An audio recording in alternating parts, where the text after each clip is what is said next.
អបអសាទរខួបលើកទី80ថ្ងៃកំណើតនគរបាលជាតិកម្ពុជាថ្ងៃទី16ខែឧសភាឆ្នាំ1945និងថ្ងៃទី16ខែឧសភាឆ្នាំ2025ខេត្តព្រៃវែង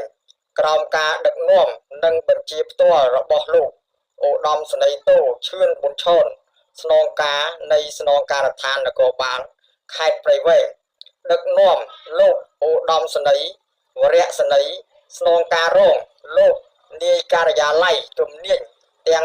30លោកប្រធានអង្គភិបទាំង2លោកមេបញ្ជាការវរៈនគរបាលការពារព្រំដែនគោកលេខ607លោកអធិការនគរបាលក្រុងស្រុកទាំង13លោកនាយប៉ុស្តិ៍នគរបាលរដ្ឋបាលទាំង116និងមន្ត្រី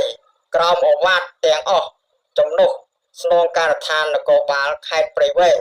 បានរៀបចំពិធីអបអរសាទរខួបលើកទី80ថ្ងៃកំណើតនគរបាលជាតិកម្ពុជា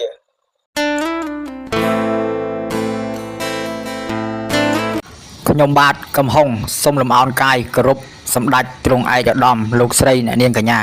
ដែលកំពុងតែពេញនិយមតាមដានរាល់ការផ្សាយរបស់ខ្ញុំបាទកំហុងអង្គភាពគេហទំព័រសេះសទូរទស្សន៍អនឡាញ